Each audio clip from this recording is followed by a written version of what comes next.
The 2025 NFL Draft was expected to be Shedeur Sanders' moment. Many projected him as a top 10 talent and a headline quarterback in one of the most discussed college football storylines in years. Instead of walking across the stage on the first night, he waited through 3 days without a call. There was no celebration, only silence. When the phone finally rang at pick no. 144 in the 5th round, it was the Cleveland Browns. With that selection, the financial outlook changed dramatically. The Sanders family believes this was not a typical draft slide, but the result of coordinated action. They are pursuing a $100 million lawsuit alleging collusion across parts of the league.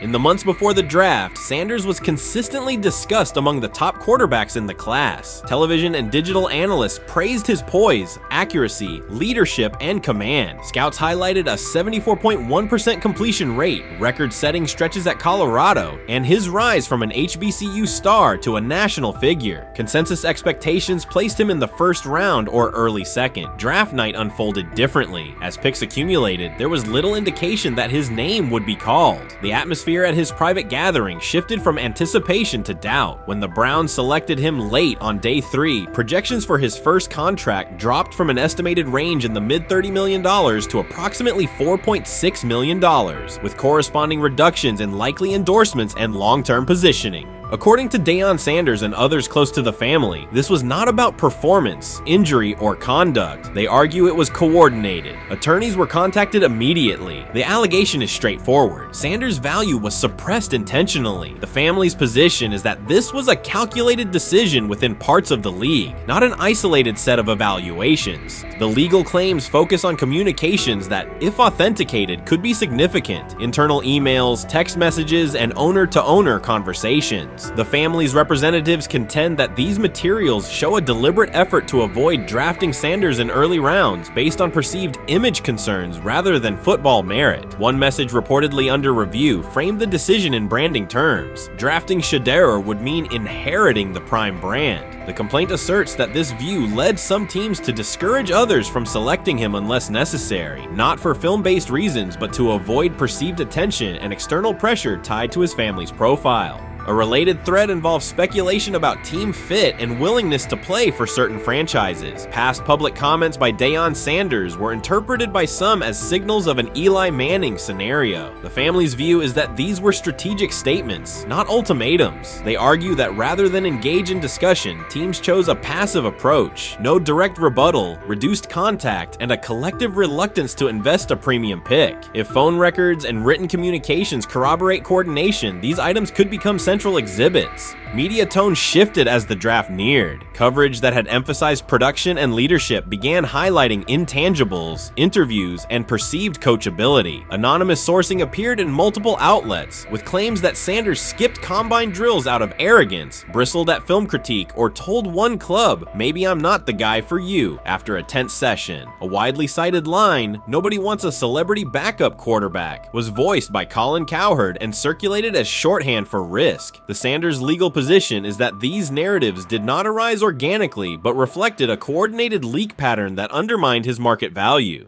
The family's contention is that this was primarily about control and compliance rather than football ability. They point out that Sanders did not fail a drug test, was not suspended, and did not produce poor athletic testing. His college resume included elite stretches and significant program elevation at 2 stops. The legal claim asserts that the league's power structure resisted a high-profile player aligned with a high-profile parent coach and an independent media presence. The allegation is that teams sought to avoid the perceived complexity that would come with selecting him early. The financial impact is a core component of the damages claim. Had Sanders been selected late first or early second round, projected 4-year compensation would likely have fallen between $30 to $35 million, with immediate access to higher tier endorsement opportunities and the brand leverage that accompanies a franchise quarterback designation. As a 5th round pick, the initial contract value is a fraction of that total, and associated off-field opportunities are typically narrower. The suit reportedly seeks not only lost salary, but also the broader economic value linked to draft position, sponsorships, licensing, and the visibility that accelerates an early career trajectory.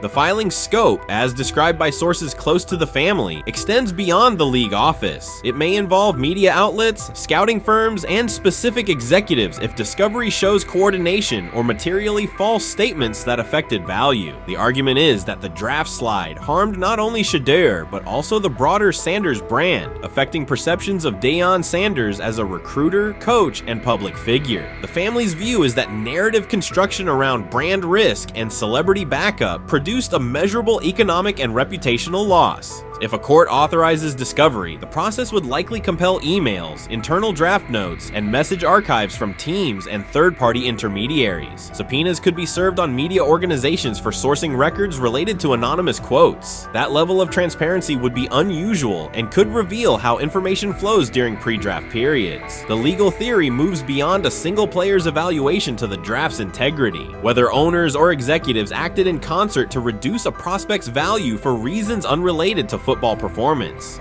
The league has not publicly addressed these specific allegations. Background comments from executives characterize the claims as overreach. The family's camp maintains they have documentation sufficient to proceed. The comparison points referenced by observers include Deflategate, Spygate, and the Colin Kaepernick grievance, not because the facts are the same, but because of the potential scope, policies, practices, and the balance of power between the league and individuals challenging its processes. Another dimension of the dispute involves how the NFL perceives Deion Sanders, Coach Prime, and the autonomy he promotes. He built a large media footprint around his programs at Jackson State and Colorado, elevated his players' profiles, and spoke openly about fit and leverage. The family contends that this visibility, combined with statements about preferred destinations, triggered resistance. The complaint frames the response as a preference for compliance and predictability over independent branding and public negotiation. The suit also addresses the pre-draft decisions that critics point to: skipping the Senior Bowl, declining full workouts at the NFL Scouting Combine, and candid interviews about team fits. The family characterizes these as strategic choices commonly made by top prospects, not evidence of entitlement. Their view is that similar decisions by other players did not produce the same narrative because those players fit more comfortably within league expectations. The risk calculus is clear. Bringing a suit of this magnitude invites professional consequences. The family acknowledges that some within the league may react negatively. Their position is that the principle at stake, transparent and fair valuation, warrants the risk. The message they intend to send is that manufactured narratives and coordinated devaluation should face scrutiny, particularly when they affect earnings, opportunity, and reputation. If the case advances, several outcomes are possible. The court could find insufficient evidence of coordination, limiting the scope to individual judgments protected as opinion. It could also find enough to proceed to broader discovery, which would have implications beyond one player, including potential changes to how teams document evaluations and how media handle anonymous sourcing close to the draft. Agents might push for reforms, including clearer guardrails around leaks and standardized prospect communication records. For now, Sanders is working within the Browns structure. He has avoided public escalation beyond confirming focus on preparation and development. The lawsuit is a separate track managed by counsel. This dual approach, professional routine on the field and legal action off it, reflects the family's strategy. They intend to contest the process they believe harmed him while meeting club expectations day to day. The core allegations remain consistent across their statements. A talented quarterback saw his draft value suppressed by coordinated behavior tied to branding concerns and public positioning rather than football merit. Media narratives amplified that shift, and the result was a substantial, quantifiable loss. The remedy sought includes compensation and a measure of accountability that could deter similar conduct. Whether the claims are ultimately proven will depend on documentation and testimony. If emails, texts, and call logs substantiate coordination, the impact could be significant, prompting policy review around pre-draft communications and media engagement. If not, the case may narrow to disputes over opinion, perception, and the gray areas of scouting. Either way, the filing signals a willingness to confront entrenched practices and to test in court how far the process extends beyond film and interviews. This situation has moved from speculation to litigation. It addresses control, image, and power in a system that influences careers and compensation. It also underscores how public narratives can shape market outcomes. Sanders' path now has two tracks: earning opportunities on the field in Cleveland and seeking redress off the field for what the family views as an avoidable and orchestrated loss. The questions at stake are larger than one draft slot. They touch on how the league values independence, how information is weaponized, and what recourse exists when a player believes the evaluation moved from football to optics. The answers will emerge through practice reps and, potentially, through discovery and a courtroom record. You made an interesting point. So,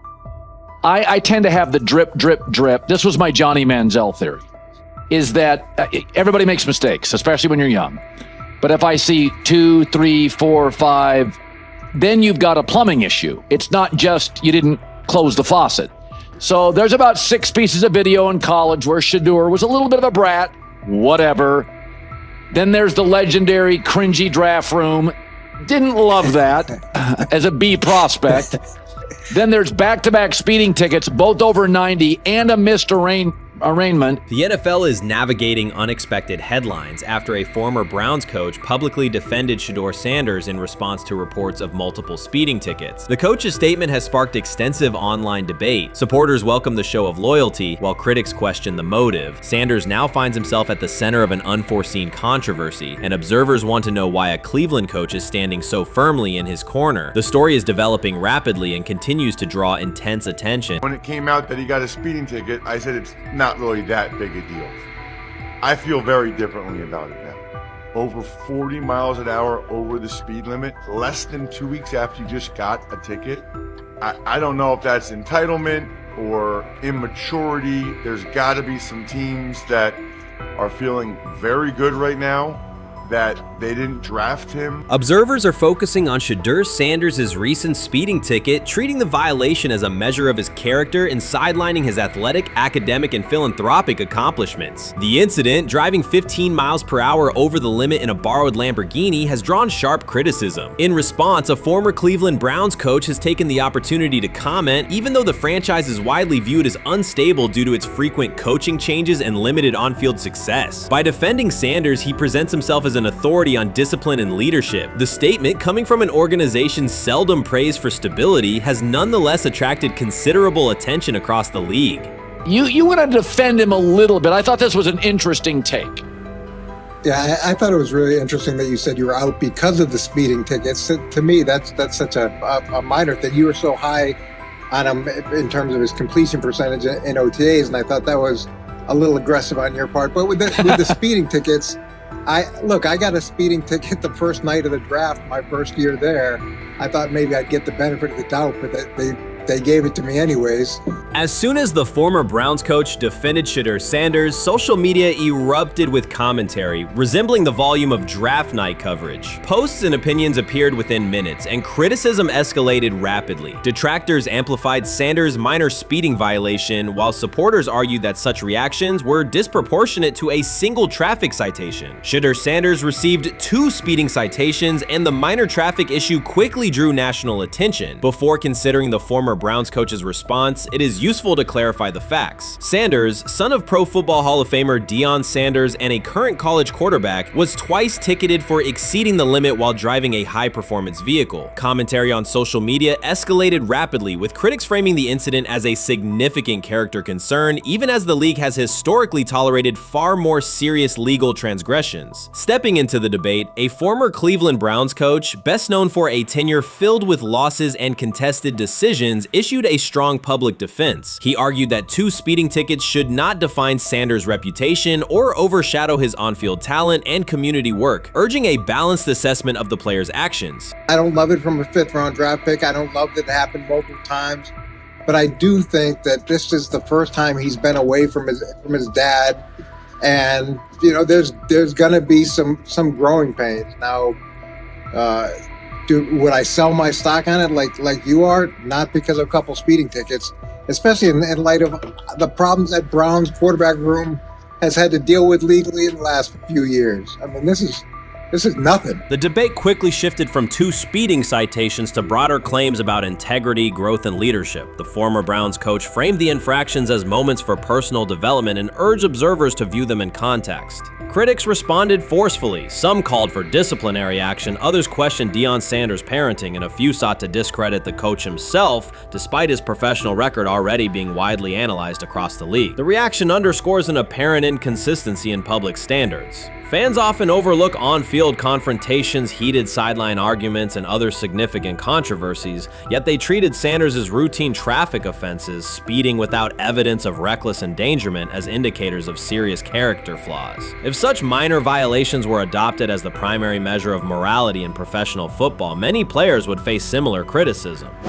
Sports media amplified the story almost immediately. Television panels dissected Shedeur Sanders' decision-making, treating 2 speeding tickets as indicators of deeper character concerns. Networks aired detailed segments under banners such as red flags and road rage, repeatedly questioning whether the citations might affect his draft evaluation. Although Sanders is already regarded as a first-round prospect, analysts emphasize that NFL teams value discipline and legal awareness when forming final assessments. Many commentators overlook the fact that other high-profile players have faced more serious offenses without similar scrutiny. Throughout the coverage, the former Browns coach defended Sanders, portraying him as a talented quarterback subjected to disproportionate criticism in a culture that expects near-perfect conduct. His argument was thorough and methodical, asserting that the traffic violation should not overshadow Sanders' skills, work ethic, or future potential. Commentators point out that the coach's intervention was not entirely selfless. He recognized the publicity potential. One day he was an overlooked figure from a struggling Browns era, the next he was a trending name across sports media. The discussion quickly expanded beyond Sanders' speeding citations to questions of image management and narrative control. Critics demanded disciplinary measures, public apologies, team sanctions, and formal statements, yet their objections seemed directed less at the traffic infractions themselves and more at Sanders' high profile, confidence, and resistance to traditional expectations. In practical terms, Sanders' brand remains intact. The coach secures renewed relevance, and the episode supplies another headline in the ongoing story of modern football. The next time Sanders is seen in a high-performance car, the debate will likely reignite, focused not on speed limits, but on the broader culture of the league. Meanwhile, new voices continue to join the conversation. Broadcaster Colin Cowherd has already weighed in, offering his own reassessment of the incident and its broader implications. Breaking news, Shedeur Sanders last night was pulled over going 100 miles per hour. All right, he clocked 101, 41 miles an hour over the speed limit in Cleveland. He will have the opportunity to fight the ticket in court. Now, I'm not exactly sure where he was pulled over, whether or not that it was in Ohio or whether or not that it was in his home state. But typically when you're going 40 over, that's flirting with the line of reckless driving. Folks, I gotta tell you, I don't understand what it is with these young men driving at absurd speed. Colin Cowherd's view of Shedeur Sanders shifted abruptly. Days after praising the quarterback's poise and skill, he appeared on air to declare that Sanders is overhyped, unfocused, and distracted by celebrity. The reversal was immediate, without any gradual reconsideration. Cowherd now frames Sanders' 2 speeding tickets as evidence of poor judgment, even though he has defended other quarterbacks facing far more serious off-field issues. The sudden, wholesale withdrawal of support leaves viewers questioning the consistency of Cowherd's criteria and illustrates how quickly media narratives can change when minor incidents receive outsized attention. This is Okay. nothing. Okay. How much of this is, Jimmy Haslam has his hands all over Manziel, has his hands all over Deshaun Watson, admitted it, man enough to admit it. I saw the reaction in the draft room when they took Shedeur Sanders. Pretty obvious it wasn't the coach and the GM's pick. How much is this team has 8 last place finishes in 13 years owning it. How much of this is we don't have a very good owner here like Washington, D.C. and the Commanders? Yeah, I didn't love the owner stepping in and saying, hey, you got to take this guy in the 5th round. And I doubt they'll ever admit to it. While Colin Cowherd urged teams to move on from Shedeur Sanders, former Browns coach Eric Mangini offered a more measured response. Mangini, whose tenure in Cleveland was marked by mixed results, used his platform to provide context rather than condemnation. Instead of sensationalizing the speeding violations, he encouraged viewers to consider Sanders' circumstances. A 21-year-old quarterback whose life is scrutinized both on and off the field. Mangini acknowledged that the tickets were mistakes, but emphasized that they do not by themselves define Sanders' character character or future. He noted the extraordinary attention athletes receive today, combining the responsibilities of quarterback, public figure, and social media presence. Under such pressure, missteps are magnified, and criticism multiplies quickly. Mangini concluded that any evaluation of Sanders should weigh the totality of his behavior, performance, and growth, rather than isolate 2 traffic citations as decisive evidence of poor judgment. Sometime last week, and then and I just tweeted that out again this morning, and then today the Joe Flacco one got posted. So running through this, and then of course we'll still have Dylan will be next, and then Shedeur will come last. As training camp nears, Mary Kay Cabot is providing straightforward analysis of the Cleveland Browns quarterback competition. The starter has not been named, but she has moved away from her earlier skepticism of Shedeur Sanders and now acknowledges his talent and potential. Cabot explained that if Joe Flacco is chosen to start week 1, it will mean he is the most prepared to play immediately. This approach would also give younger quarterbacks such as Kenny Pickett time to adjust, refine their skills, and maximize their potential while Flacco handles the early workload. She added that a Flacco start would not prevent Sanders from earning the position later in the season. The depth chart remains flexible, and Sanders' continued development could put him in line for an opportunity as circumstances evolve. Cabot also noted that Pickett could win the job for week 1, but he must demonstrate he can integrate smoothly with the offense and perform reliably under pressure. The Browns want a leader who can control the huddle, execute plays efficiently, and maintain composure. Pickett's performances in upcoming practices and preseason games will be critical in determining whether he secures the starting role or Sanders ultimately takes the reins as the season progresses. Things like that. It doesn't mean that that Kenny can't swoop in there and steal that job by them, but he's really going to have to show that he has a complete mastery of this scheme and this system, and that they don't have to dial it back a lot to put him in there. So these will be some considerations, and I do think that that as the preseason goes along, it will become evident.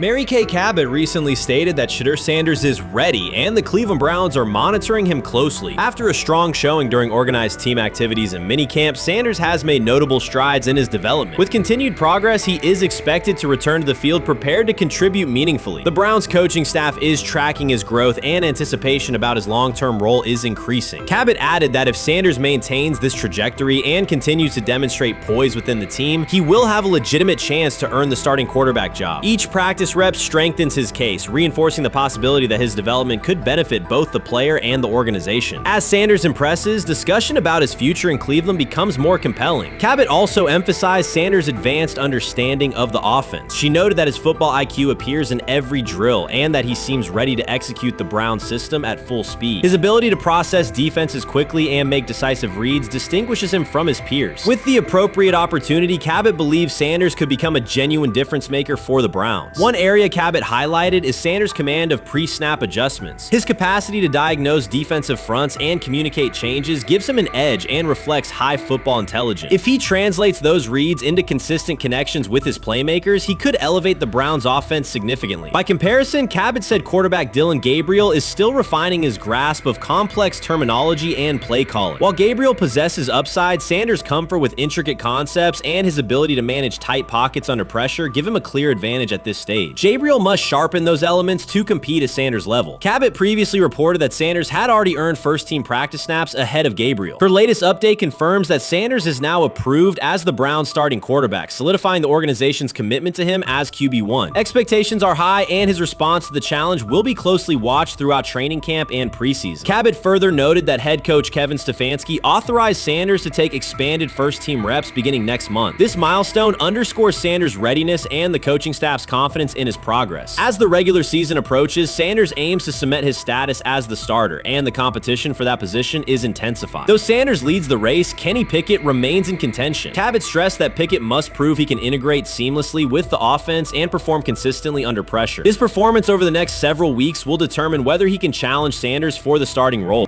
With both quarterbacks vying for the top spot, the Browns' Week 1 starter will be one of the most scrutinized decisions of the upcoming season. For now, Cabot's reporting underscores Sanders' rapid ascent, strong football intellect, and growing command of the offense, qualities that position him well to lead Cleveland's offense when the opportunity arrives. So before your final year at Miami, there's a lot of conversations revolved around Shedeur Sanders. Obviously, I'm assuming you guys have a great relationship. Some of the clips you've seen and stuff like that. What is it like for you to have like this rivalry with Shedeur? I don't have a rivalry with him. That's my boy. So at the end of the day, this whole process, we thought me and him were going to be 1 and 2 the whole time. Whether he's 1, I'm 2, whether I'm 1, he's 2. And so that's just always been, our mindset. It didn't go that way. I thought he was one of the better quarterbacks in the draft as well, even throughout college. A lot of stuff out there on him ain't really, the truth, just because they spin it different ways. Like they spin stuff about me different ways. But I mean, when he gets his chance, become a starter, I know he's gonna make the most of it. And I'm ready to get back to work with him, after the season, talk some more stuff to him. Cam Ward directly challenged the uneven standards applied to Shedeur Sanders, calling them inconsistent and unfair. By insisting that performance, not politics, guide evaluation, he shifted the discussion from one player to a league-wide problem. Sanders' treatment now serves as a test of how the NFL supports and evaluates emerging quarterbacks. I feel a special relationship with him, especially me. First getting to know him 5 years ago when I started working with him. But it did surprise me because he's a good quarterback. He doesn't get a lot of the credit that he deserves. Especially the plays that he made in Colorado. A lot of quarterbacks in the country are making those plays. So when he gets this opportunity, I'm pretty sure he'll have it soon today. He'll make sure he'll make plays on the field. Cam Ward's public challenge to the treatment of Shedeur Sanders brought the issue into clear view. For months, discussion around Sanders has centered on his profile, major compensation, a prominent Nike deal, and the expectation to stabilize a struggling franchise. Rather than a standard evaluation of a top prospect, he has faced sustained skepticism from analysts, fans, and league voices. Ward's comments underscored that the standards being applied to Sanders diverge from those used with other rookies. By stating it directly, he did more than support another quarterback. He identified a broader problem in how the league responds to young players with significant visibility. The takeaway is direct. Assessments should reflect on-field performance and development, not external narratives. A generational talent. I'm gonna prove him right. I'm gonna prove him right. Don't worry. Oh my God. An article came out today. I'm generational. So I guess it's article versus article. I like that you think that, man. But we all know the truth.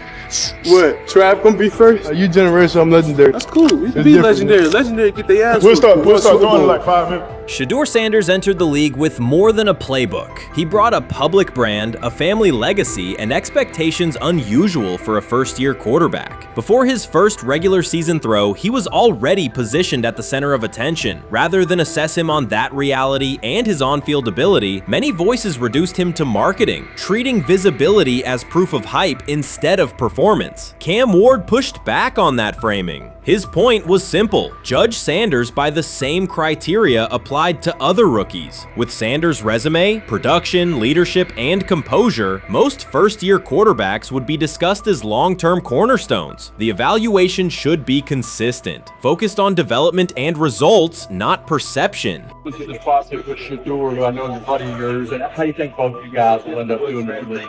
I think we'll both end up being one of the best quarterbacks in the league. I just think the work that me and him are willing to put in, the relationship we have to constantly compete each and every day, to better our craft, for ourselves. I just think it's gonna end up paying off for us in the long run. Do you guys kid each other about who's going first and how much does that matter to you?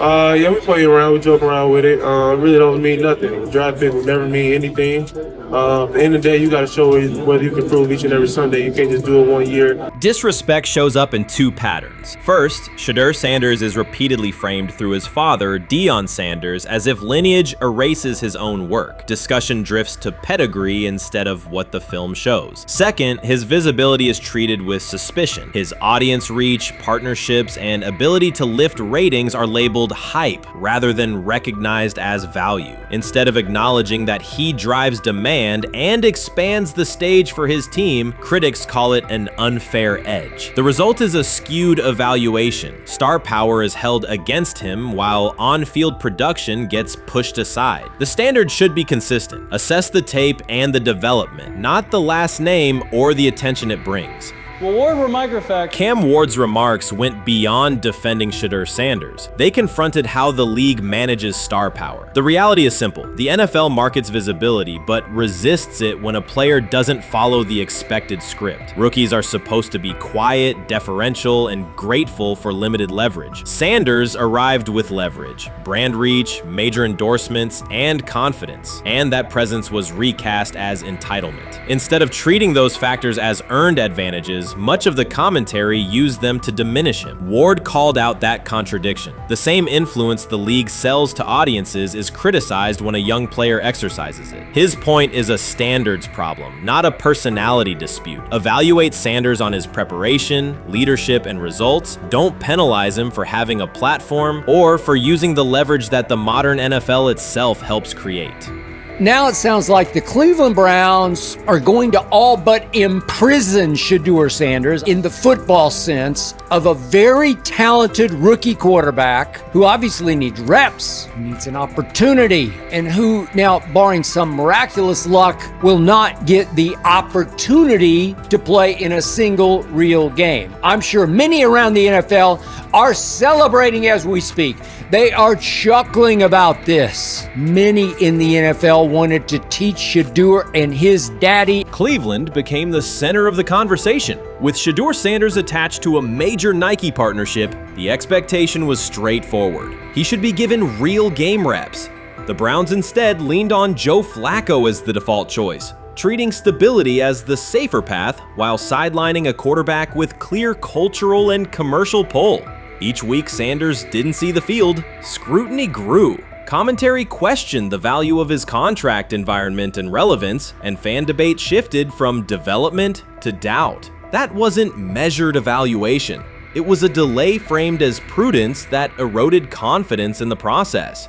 Cam Ward reset the terms of the debate. He pointed to an uneven standard. When veterans or other young players secure significant endorsements, it's considered smart business. When Sanders does it at scale, it's recast as ego or hype. Even the scope of his off-field agreements became ammunition against him rather than evidence of market demand. Ward's position is simple. Use one standard. Assess Sanders on preparation, decision-making, and progression, not on discomfort with his platform. Treat visibility as an asset, not a disqualifier. The issue isn't attitude or branding, it's the consistency of the evaluation. Ward called it directly.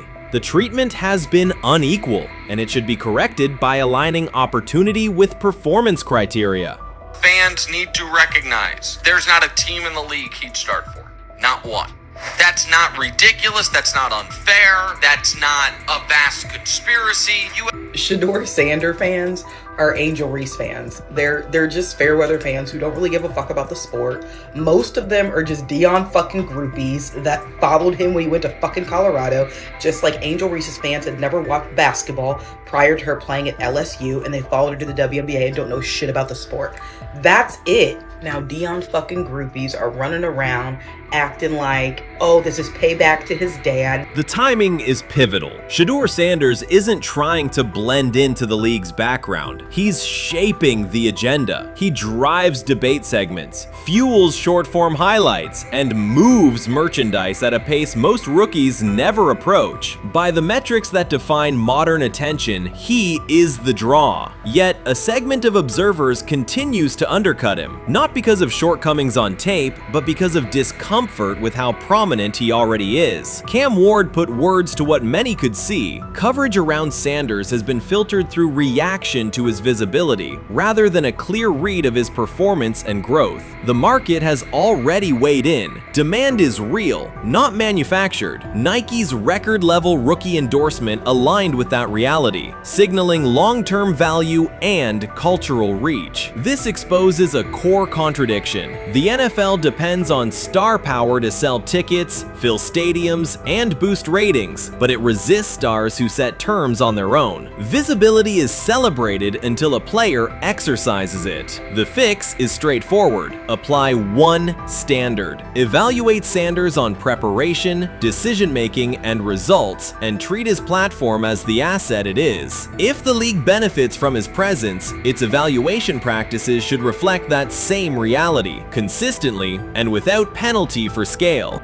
Shedeur Sanders does not depend on league promotion. He established his platform before the NFL and continues to expand it on his own terms. That autonomy challenges the status quo. Cam Ward's support was more than a defense of a teammate. It was a warning that if the league holds to outdated expectations, it risks falling behind the very players who drive audience attention and revenue. Claims that Sanders lacks real popularity ignore measurable facts. A large, active following, consistent merchandise demand, and sustained coverage across major outlets. Doubts about his standing as a quarterback overlook his college production and growth indicators. The pattern is familiar. Efforts to minimize him increase his reach. Each skeptical headline widens the spotlight, and each dismissive take creates more engagement. You cannot reduce a player built for visibility by arguing he should be less visible. The practical outcome is the opposite. Scrutiny becomes signal. Sanders is not merely enduring criticism, he is turning it into momentum, converting attention into leverage on and off the field. Grab hold of the starting job. Yes, but I don't think we're going to know which one until we get deep into August. Now, I think,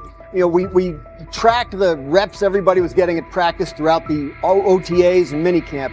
But when you talk to people there, they just want to make sure everybody got what they needed. And that, Kenny Pickett, we find out if he has the goods to be the starter. Joe Flacco, they back him off a little bit. He's 40. He may not need as much. The rookies, Shedeur Sanders and Dylan Gabriel, what do they need to learn to make the transition from the college game to the pro game? That's what the spring was about for the Browns quarterbacks. Now, Shedeur Sanders has moved from social media celebrity to on-field standout, and ESPN now lists him among its first-team candidates. Reactions are split. Some fans are impressed while others are skeptical. Whether this reflects Deion Sanders' long-term strategy or simply Shedeur's rapid development, the story is drawing widespread attention. Here's a look at what led to this moment. They never planned on taking him. The problem is, like Ocho Cinco said, you got somebody that has endeared himself to the locker room.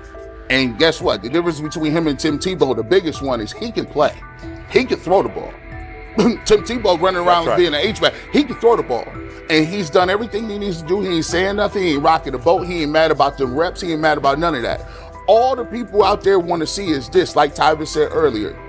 We want to see what he can do with Jerry Jeudy. Online reactions are sharply divided. Some fans strongly support Sanders, while others argue he is overrated. Traditional analysts cite statistics and claim his recognition comes mainly from his father's name. Sanders supporters are actively celebrating his rise and already predicting a future NFL career. Sports media outlets have made his candidacy a central topic of debate. The discussion now extends beyond statistics and victories to include his marketability, public image, and on-field presence. Sorry, is Shedeur Sanders going to get a chance to win this job? Do you believe he gets a legit shot to win this job? Listen, I think, first of all, the action's going to really start in training camp. Like, forget all the OTA stuff. You don't win a job in OTA. The real action starts in training camp. And just like Shedeur said, during the mini camp, when it's time to take your reps, you got to make the most of it. Because I think early on, there's going to be a lot. Remember, Joe Flacco didn't hardly practice in OTAs and mini camps because they were giving the young guys. Right. So when he gets his opportunity, he's going to have to make the most of it. Analysts are closely reviewing game footage to evaluate Sanders' decisions and mechanics, while others examine his social media activity to see how he balances content creation with quarterback duty. Shedeur Sanders' placement on ESPN's early first-team list has taken over the college football conversation. Supporters circulate his highlights and argue that his on-field production and leadership justify the honor. Skeptics claim the recognition relies too heavily on his family name and question whether his resume is strong enough for first-team status. Analysts are rewatching game footage to assess his reads, accuracy, and pocket presence, while others examine how he balances a high-profile social media presence with quarterback responsibilities. The debate has pushed other storylines, such as conference realignment and NIL issues, into the background, leaving fans and commentators focused on Sanders' performance, marketability, and overall impact on the sport. I'll keep saying it. I believe Shedeur Sanders should play more games than any other quarterback on this roster this year, because he's the only guy that I look at and say they might have something here. Because I'm telling you right now, they left night one of the draft saying we are taking our quarterback next year. So it's on Shedeur or Dylan or Kenny, probably not Joe, to change their mind. To change their mind. But you got to find out. You've got to find out. Opinions differ on whether Sanders is benefiting from his family name or simply showing real progress, but the attention is undeniable. Social media is flooded with edited images elevating him to legendary status. Critics argue the first-team nod is driven by hype and marketability, while supporters point to his flashes of strong arm talent, field vision, and decision-making. Regardless of motive, the announcement has dominated the football news cycle and intensified debate over how much of his rise is performance-based versus media-driven. Highlight reels rarely show Sanders' turnovers, late-game mistakes, or inconsistent stretches. Being named to a first-team watch list suggests sustained dominance, something Sanders has displayed only in flashes. His selection appears driven as much by brand recognition and media appeal as by performance. ESPN's decision has intensified debate. Data-driven critics post statistics that question his resume, while passionate supporters predict awards and future NFL success. Commentators recall a time when first-team consideration required years of proven excellence. Yet many fans already see the announcement as confirmation that Sanders is on track for major college football honors. Shedeur Sanders has earned first-team reps when training camp commences later in July. I'm not saying like he's the first guy up when you do 11 on 11s, day 1, 2, 3, 4, 5 at training camp. I'm not necessarily saying that. But he's the one quarterback that we didn't get a chance to see take reps with the ones. But I think Shedeur has a chance to like make this conversation interesting if he gets those reps with the ones and he has the same success that he did with the 2s, the 3s, and the 4s. I have confidence he can show you something, but I got to see it. We all got to see it before we can actually judge that. Some believe Deion Sanders is already preparing for an award ceremony, while others are furious, threatening to protest ESPN's credibility over Shedeur's first-team mention. Critics argue that honoring Sanders without a full season of elite play undermines college football standards. Supporters insist his performance and profile justify the recognition. The debate reflects a broader clash between traditional merit-based evaluation and modern brand-driven visibility. In today's landscape, first-team consideration is no longer only about statistics. It also involves marketability and audience engagement. Whether welcomed or rejected, Sanders commands attention and embodies the sport's shift toward both performance and personal brand. He lied to us all when he said that this was going to be an open competition, a four-man open competition when it comes to the QB situation up there in Cleveland, in which, from the looks of it, all we've seen it be was a three-man race. The only people that has been getting reps in with the first team or with the veterans are Joe Flacco, Kenny Pickett, and Dylan Gabriel. We've never seen my boy Shedeur Sanders get a chance to get in. Even with him doing the things that he has been doing up there, he has yet to get in with the... Shedeur Sanders was caught off guard by Coach Kevin Stefanski's recent remarks, which have sparked talk of bringing in another starting quarterback. Commentators are debating whether Stefanski's comments reflect eroding confidence in Sanders or a brief lapse in judgment, but the rookie now faces intensified scrutiny over his role. The Browns, we got an analyst that says that Shedeur Sanders should have some kind of a ban? Banishment of some kind? Come again? Say what? For what? And we've got, this would be more troubling. If I'm a Browns fan, and this is where we're going to start, potential dissension in the ranks of the front office and the coach. And over what? Quarterback. When a program's headline quarterback suddenly becomes the subject of sideline murmurs and quiet searches for replacements, the situation is unmistakable. It's a breach of trust. Shedeur Sanders, the passer who put Colorado back in national conversations with his production and profile, has just received a clear message that his job security is in question. Coach Kevin, the assistant previously considered to be in Sanders' corner, made remarks that ignited speculation about changing quarterbacks. Fans, analysts, and even Deion Sanders are now reassessing the team's unity and its true plan for the position. The comment was no accident. It was a deliberate signal that the staff may soon elevate a backup. For perspective, Shedeur Sanders did not step into ideal conditions last season. He was sacked so often that Colorado could have dedicated a locker to every opposing edge rusher who reached him. Could I possibly go to bat for Kevin Stefanski as a great head coach? No, I couldn't. Could you go at bat against him, saying he's a horrible head coach? No, I can't. I think that's why we fall in the middle. I think that's why in a lot of these discussions, and that's why a lot of the rankings, you see him right now in that 15 to 20 range, somewhere in that middle pack of NFL head coaches. I've said earlier, Kevin Stefanski has already been given more head coaches than any coach I've ever seen in Cleveland. starting with the decision to move on from Baker and him clearly still having another level to get to in Tampa. Last season, Shedeur Sanders often had to operate behind an offensive line that provided minimal protection, yet he still delivered precise throws and critical drives. At times, he seemed to be carrying a struggling roster almost on his own. Despite the constant pressure, he never complained, never threatened to transfer, and never acted entitled. He remained with Colorado because he trusted the program, trusted his father, and believed in the team's larger mission. That loyalty is why Coach Kevin Stefanski's recent statement that the quarterback competition is wide open struck so sharply. The remark implies that Sanders' starting role is insecure, as though the player who absorbed countless hits while holding the offense together is simply another name competing with walk-ons and first-year athletes who are still learning the cadence. This goes beyond ordinary coach language about fostering competition. It introduces genuine uncertainty about the staff's confidence in Sanders and invites speculation that Colorado is actively assessing outside options through the transfer portal. By characterizing the position as vacant, Stefanski has planted seeds of doubt that could quickly evolve into rumors and undermine the stability of the locker room. I'm sorry, but when it comes to quarterback, I'm gonna defer to my head coach, generally speaking, especially one with Stefanski's track record and how he's viewed across the league. So this is interesting because it tells you Kevin Stefanski's not a Shedeur Sanders guy. And it also tells us who made these picks. Exactly.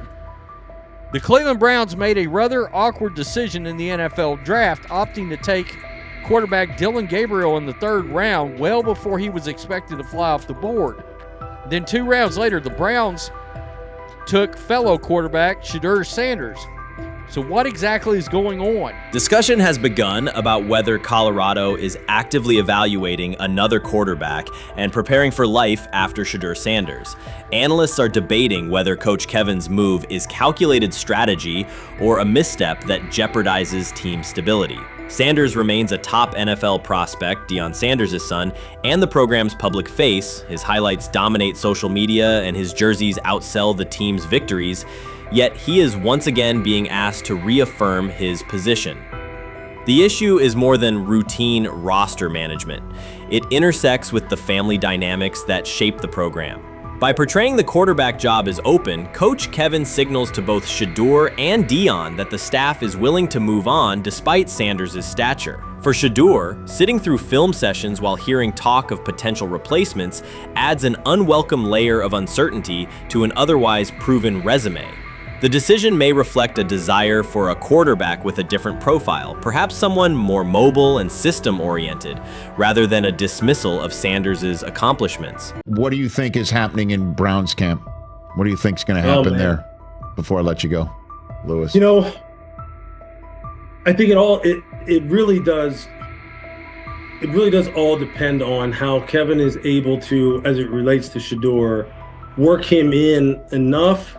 Well, one, Shedeur has to earn the right for Kevin and the staff to have discussions about, hey, we got to get him more reps with the 1s and 2s. We got to get him more reps with the 1s and 2s when we're going team period, not just walk through or not just 7-on-7 team. Louis Riddick reacted sharply on air after viewing practice footage from the Cleveland Browns. The clip showed quarterback Shedeur Sanders executing a string of precise throws while the Browns head coach watched with a broad smile. Riddick questioned whether the session was focused on evaluation or celebration, arguing that visible enthusiasm from the staff could cloud objective assessment of a rookie's progress. Earlier in the segment, Riddick's tone had been measured once the Sanders highlights appeared. He criticized the perception that a routine practice was being treated like a marquee event. He stressed that coaching reactions should remain subdued until performance translates into game situations. Riddick concluded by calling for accountability and asking the Browns to clarify how they plan to manage expectations for Shedeur Sanders as training camp continues. Couldn't imagine me myself saying, hey, you know what, as someone who has been at the very bottom to try and ascend to like some level of success, I could never imagine going, you know what would be really cool? I'm gonna play a joke on someone like this and make pretend that I'm a GM and I'm drafting you when actually I'm not, and then I'm gonna hang up and just giggle about it. Man, what the hell are we doing? Seriously, what are we doing when we think that that kind of crap is funny? I don't know. Trying to get likes on TikTok. I don't have the right words for it. Right. Lewis, I'm going to say this. I don't have the right words for it. Few situations unsettle a former front office executive faster than watching coaches celebrate a rookie quarterback before pads come on in August. In Louis Riddick's view, the Browns staff did more than acknowledge promise. They acted as though they had already secured their franchise leader. Throughout the session, Shedeur Sanders delivered 40-yard throws off his back foot, ran crisp 2-minute drills, and displayed steadiness rare for a first-year player. According to reports, each successful rep drew audible admiration from the sideline, highlighting how quickly enthusiasm has escalated. When Riddick reviewed the same practice tape and heard the glowing comments, he challenged the reaction on live television. He argued that a few controlled drills should not override the methodical scouting and development work that normally guides roster decisions. Riddick's criticism focused less on Sanders' talent than on the evaluation process. He warned that comparing a prospect to established stars or joking about renaming the stadium creates pressure before the player has taken an NFL hit, faced a disguised coverage, or logged a preseason snap.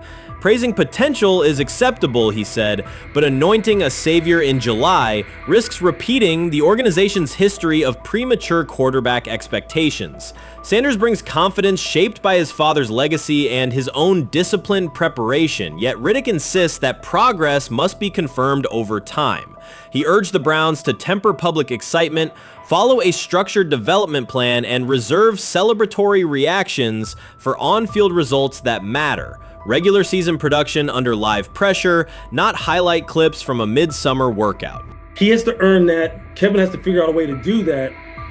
So then you can reasonably assess what you have in him compared to Dylan Gabriel, compared to Kenny, compared to Joe Flacco.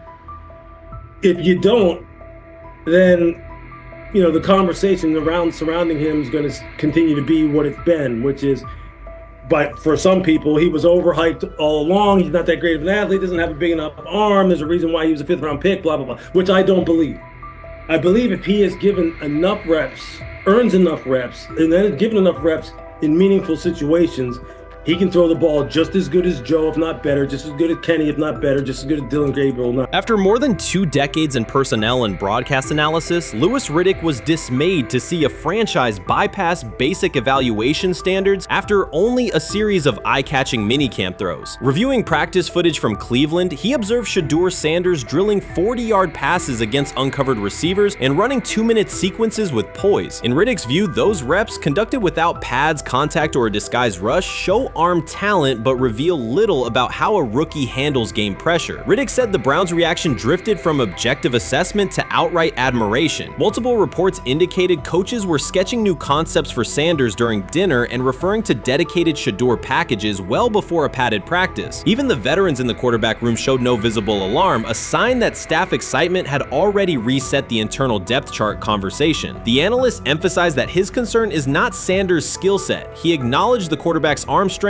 footwork, and composure, but rather how quickly the club appears willing to declare him its long-term answer. Riddick cited several past prospects who received similar midsummer acclaim only to stall once real competition began. Given Cleveland's long history of quarterback turnover, he argued the organization should focus on incremental milestones, processing post-snap reads, surviving live pass rushes, and rebounding from mistakes on Sunday afternoons. Riddick urged the Browns to temper expectations and follow a structured development plan so Shedeur Sanders can progress without undue pressure. One coach reportedly admitted he replayed Tuesday's scrimmage film so often that he lost sleep, an anecdote Riddick offered as proof that enthusiasm is already outpacing reality.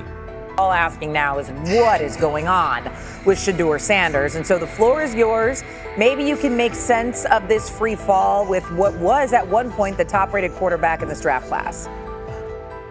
Yeah, see, I think at this point in time, this really isn't a football discussion any longer. This is a personal discussion. This is about it's a fit discussion. It's whether or not teams are just comfortable with everything that comes along with Shedeur in terms of who he is as a person, all the people that are surrounding him in terms of his inner circle, and whether or not teams deem that to be something that they're comfortable with. Right or wrong, that's the only thing you conclusion you can really come to at this point. Louis Riddick voiced an escalating concern during the segment. Having witnessed numerous quarterback setbacks in his career, he worries another may be forming, not because Shedeur Sanders lacks talent, but because the praise around him is growing without restraint. Sanders has simply attended practice, delivered accurate passes, led the huddle, and shown the composure expected of an NFL player. Riddick fears the Browns' reaction, treating routine drills as proof of long-term success, risks setting premature expectations. He cautioned that the organization seems ready to celebrate a franchise savior before Sanders has taken a competitive snap, noting that such early adulation has derailed promising prospects in the past and could impede Sanders' measured development. Rich Eisen addressed the armchair analysts and online critics head-on. Shedeur Sanders just received his opportunity, and the backlash arrived immediately. Eisen responded with a clear, point-by-point case explaining why the criticism misses the mark. If you thought Shedeur's rise was rapid, Eisen's analysis puts it in proper context. Here's what he laid out on air. Already speaking in Cleveland high schools. Weekend after, flying out immediately to get to work. But his character's terrible, right? You know, and listen, oh, he interviewed bad, you know. According to who? The New York Giants? No offense, Bert. The same New York Giants that gave Daniel Jones a huge contract and let Saquon Barkley out the door. That's the intel we're trusting here? That was for him to celebrate. He just made, I mean, look, he put in work in college. He had the privilege of being coached by his father. Which we all would love and do. Turned around not one, but two programs in college football. And then literally for any athlete, being drafted at the highest level is a success story in itself. Rich Eisen delivered a direct response to the critics. He addressed the online claims reducing Shedeur Sanders to Deion Sanders' son instead of evaluating him as a quarterback on merit. Eisen challenged those assumptions and refocused the discussion on performance, preparation, and opportunity. Say Kenny Pickett had strained his hamstring.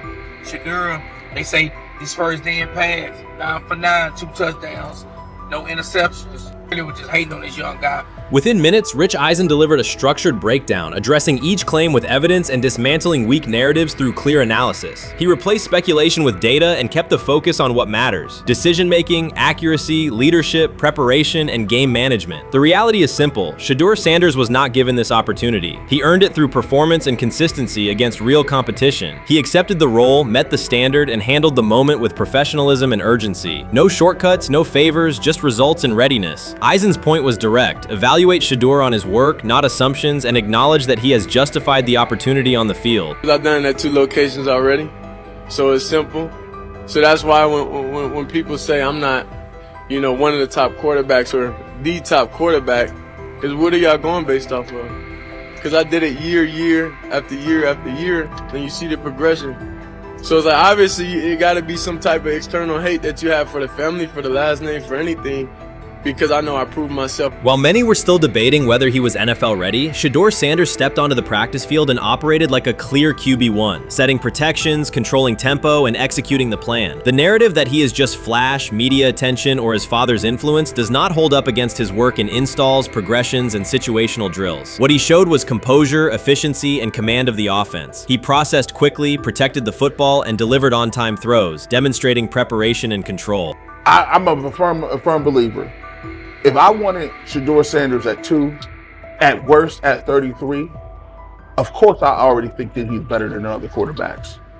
Because that's the type of talent, that's where I would have picked him at.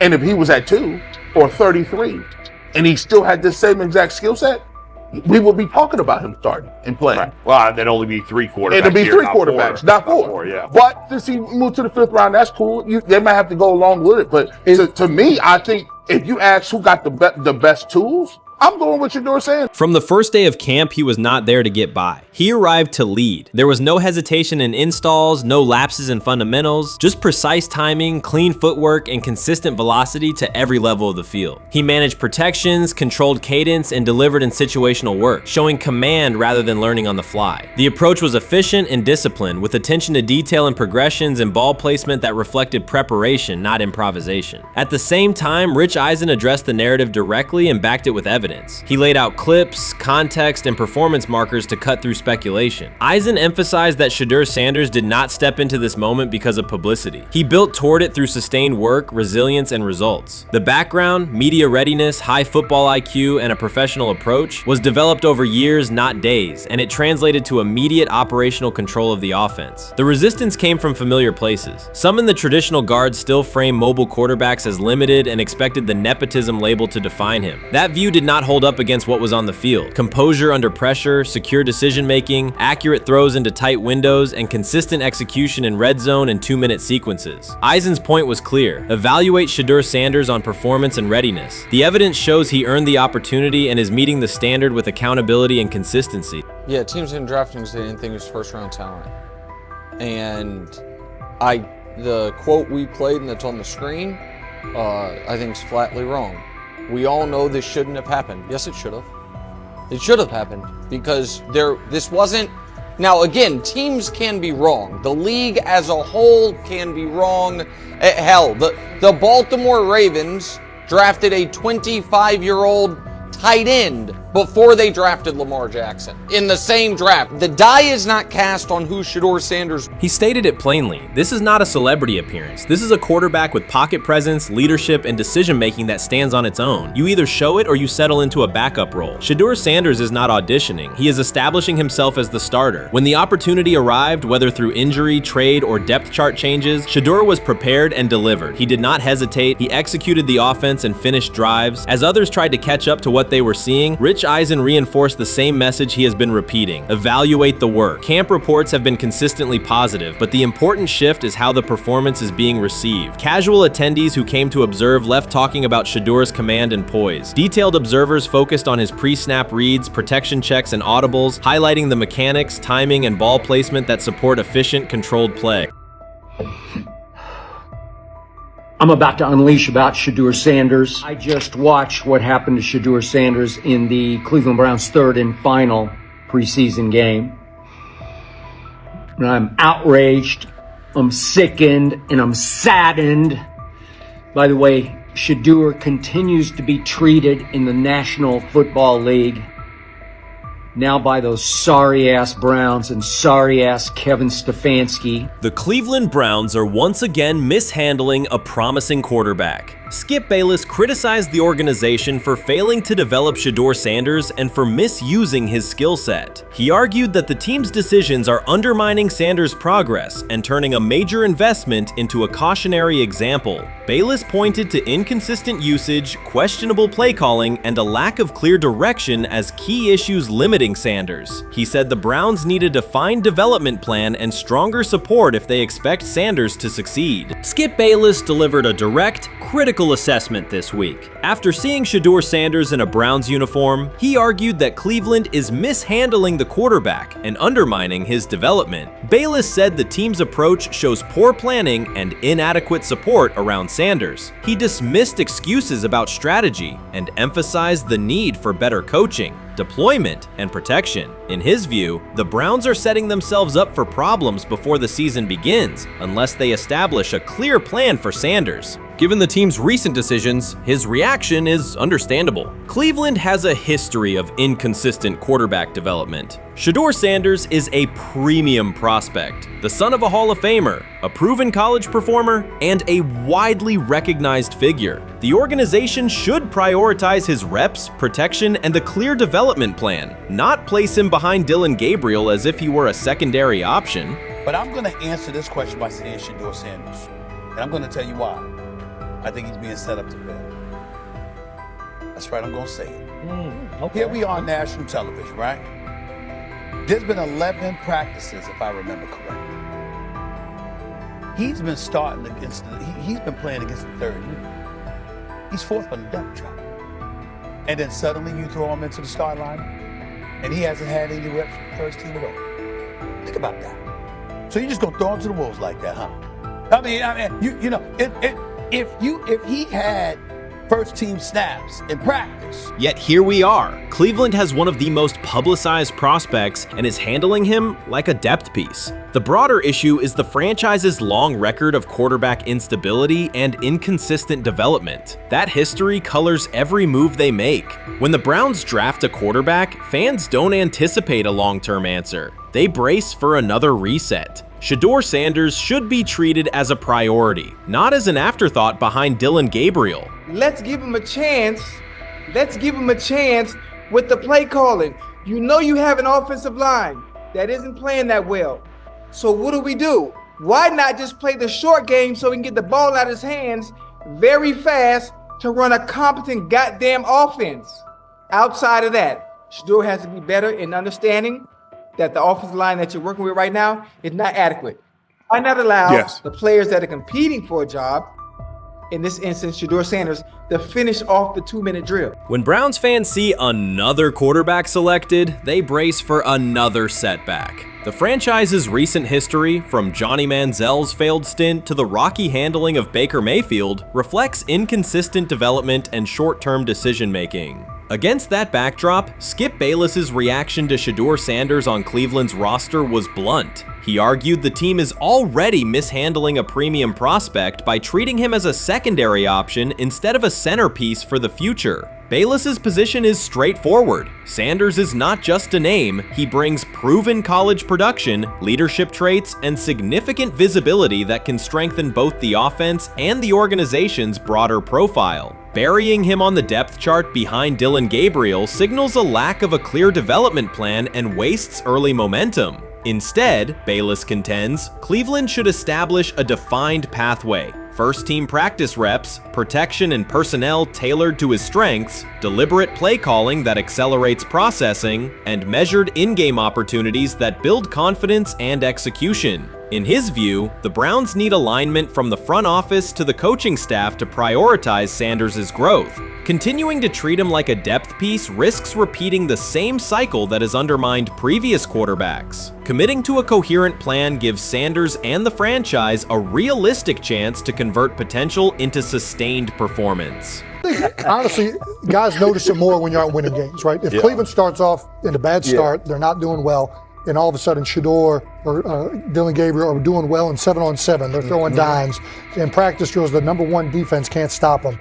People take notice of that. And the more that the players see it, they're going to, then the comments start happening over the lunch table. They start happening throughout the building, and that's when the pressure really will get severe. The Cleveland Browns were focused on resolving their quarterback situation until Jason Kelce made pointed comments that triggered a strong reaction from ownership. The response inside the organization was immediate and intense. What exactly did Kelce say that has the dog pound on edge and the front office under pressure? We've seen that miserable game by the Cleveland Browns. So they throw Joe Flacco in there, and I like Joe Flacco. He did good, but they gave him the resource of all the first-team guys. Then they throw Dillon Gabriel in there with first teams and second teams. So Dillon always is getting protected. The same thing again, they gave this scrub max protection on every play. Yeah, he completed some passes, but let's talk about his mistakes. He's still inconsistent with his throws, but he at least had max protection. The Cleveland Browns continue to be defined by inconsistency and avoidable setbacks. Even as fans hoped the organization had turned a corner, Jason Kelce, fresh off retirement, offered a direct critique that reignited doubts about the team's direction. His remarks implied the franchise's structure and decision-making remain unstable and recent progress may not hold. The takeaway for leadership is straightforward. Identify core issues, align on a coherent plan, and execute with discipline. For supporters, it's another sign that the problems run deeper than a single season. They throw Shedeur Sanders in there with the lowest cab drivers you couldn't even get on 5th Street. And I'm pissed off, bro, because the play calling was abysmal. Look, even if you don't like Shedeur didn't even get a chance to be trash. even if you think Shedeur is garbage, he didn't even get a chance to be garbage. That's how awful the offensive line was. Kevin Stefanski still doesn't want to give Shedeur second strings and first strings reps. Why is that? Browns ownership's response shifted from measured to urgent. The pattern is familiar in Cleveland. The team once treated Johnny Manziel as a franchise solution, retained Hugh Jackson for a second year despite results, and invested heavily in Deshaun Watson through a costly trade and contract. These decisions reflect aggressive but poorly aligned planning. The outcome has been continued instability instead of sustained progress. That this was the guy that they wanted to start. He's seasoned, he's experienced, he still has a big-time arm, even at his age, and they open with the Cincinnati Bengals. They wanted that experienced guy. He was always going to be the guy. They were not going to start Dylan Gabriel or Shedeur Sanders in week 1. Kenny Pickett had a hamstring injury. It makes it easy to go with Joe Flacco. And the question isn't and wasn't going to be who's the starter in Cleveland.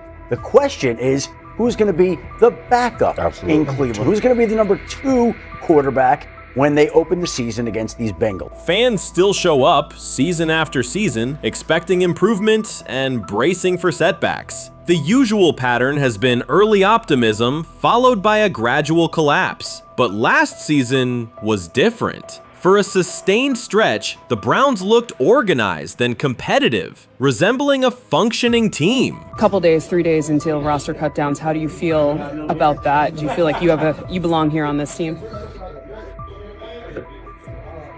Obviously, I think overall as a player, I feel like I put in the work. I feel like everything I do, I try to do it to my best, and that's all I ask for. So I feel like everybody feels like, they should be on the team, and if you ask anybody on the team, would they feel like they belong, in their own eyes. So I feel like I do, but I'm my own player, I think about myself in a high regard. The front office entered the offseason confident. Kevin Stefanski was being praised, and the Dog Pound believed the team had made real progress. Then Jason Kelce delivered a pointed assessment that cut through the optimism. Fresh into retirement, the former Eagles All-Pro and Super Bowl champion said Cleveland still looks like a team patching over issues rather than building a durable contender. Kelce's view was direct. The Browns' structure is fragile, and the roster is too dependent on perfect health at quarterback. He argued the team is one injury away from losing continuity and sliding backward. Because Kelce has operated inside a stable, championship-level organization, his comments carried weight with players, media, and fans. The reaction was immediate. People took his critique seriously, not as outside noise, but as an informed evaluation of how a successful team should be built. Ownership also felt the impact. Jimmy Haslam's response shifted to urgency, a sign that leadership recognizes the stakes. The criticism arrives in the context of prior high-risk decisions, especially the fully guaranteed $230 million commitment tied to Deshaun Watson. Watson has missed time and shown inconsistency when available, and the contract has constrained flexibility. Kelce's remarks highlight why depth, alignment between the front office and coaching staff, and a clear contingency plan at quarterback are non-negotiable. The takeaway is straightforward. Cleveland must convert last season's progress into a stable framework, protect the quarterback, deepen critical positions, and establish a plan that survives injuries and short-term setbacks. Without that, the games that fueled optimism will remain temporary. If you're a betting man, who do you think starts for the Browns at quarterback? Okay, this is the situation. Kenny Pickett, they actually traded for him. Joe Flacco, no one's bringing Joe Flacco in the building thinking Joe Flacco is going to be the starter. If Joe Flacco is your starter, you got a problem. You have a huge problem. And if they were saying Shedeur was the starter as the 5th rounder, you got a real problem too, because he passed over all these guys in these reps in the offseason in shorts, in bikini shorts, Speedos and stuff. Like, no. That kind of stuff. So I'm not that surprised. When you put down a 3rd round pick on a quarterback, you do believe he has a certain skill set. Jason Kelce stated the obvious. Cleveland committed to a quarterback who hasn't played at an elite level in years, and Joe Flacco's playoff run didn't change the long-term outlook. Ownership appeared more upset that the criticism was public than by the substance of the critique. Many fans agreed. They've seen this pattern before. Rosters age, injuries are inevitable, and when a single contract dominates the cap, one setback at quarterback can undermine the entire season. Kelsey's broader point was about structure. The Browns prioritized the high-cost, uncertain starter over depth and contingency. The late-season surge masked issues that remain: limited cap flexibility, thin depth at key positions, and an offense that lacks a credible Plan B. Fans recognize how quickly a strong defense can decline with injuries, and how an offense without redundancy stalls. The AFC North raises the stakes. Baltimore with Lamar Jackson sustains a top standard. Cincinnati with Joe Burrow returns to contention when healthy. Pittsburgh rarely slips below .500 under Mike Tomlin and wins with defense and consistency. In that environment, Cleveland can't rely on perfect health or peak form from one player. The path forward is clear. Diversify cap allocation, reinforce the offensive line and receiver depth, carry a legitimate backup plan at quarterback, and install a scheme that functions regardless of who is under center. Given what we saw yesterday with Shedeur Sanders, somebody on the Cleveland Browns is 100% getting fired, probably by the end of this year. The person who's probably going to end up getting fired is Kevin Stefanski, because I know that he didn't want Shedeur Sanders on the team. It was Andrew Berry who made that pick. You can't really go against your GM. Bad things happen in this situation. But Shedeur Sanders is not without fault for what we saw yesterday. This is the play that we saw yesterday that has the internet just exploding, where Shedeur Sanders took like a 24-yard sack.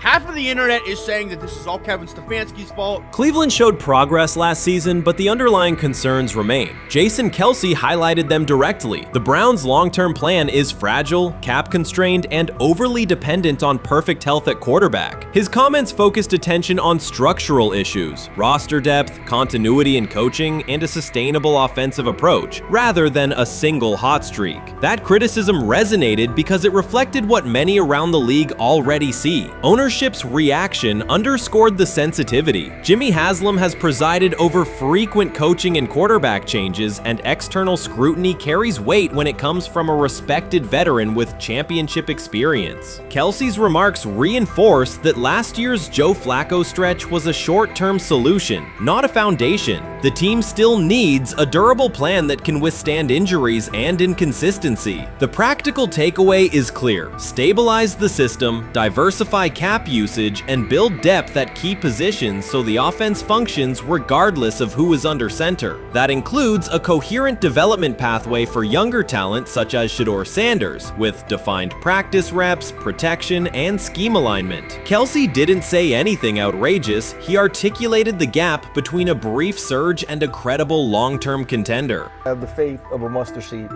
Right, because this is the greatest resurrection since Jesus the Christ. Right, like at some point, Joe Flacco was thinking about getting into TV. Yeah. Right, Joe Flacco didn't have a job, and then now you not only come back and start for the Cleveland Browns late in the 2023 season, but they came back around to you. You're now the day one starter for a franchise that just 2 years ago was in the playoffs. The Browns' quarterback situation remains unsettled. Deshaun Watson was expected to be the long-term answer, but injuries and inconsistent play have prevented him from reaching an elite level. When the team turned to Joe Flacco after Watson's season deteriorated, Flacco immediately lifted the offense and produced results that highlighted the gap between expectations and reality. That a 39-year-old late addition could outperform a $230 million starter was not just a short-term surprise, it raised fundamental questions about roster construction and evaluation. Quarterback depth has been fragile, and the late-season surge masked broader structural problems. Jason Kelce's remarks made that clear. Cleveland is vulnerable if the starter is unavailable, cap flexibility is limited, and the offensive plan lacks a stable contingency. His critique drew attention to leadership and planning as much as on-field performance. Jimmy Haslam's strong reaction reflects the pressure on ownership. The organization has promoted a message of stability and progress, but Kelsey's assessment suggested those gains are not yet durable. The path forward requires a realistic approach to the cap, a credible backup plan at quarterback, and a system that holds up regardless of personnel.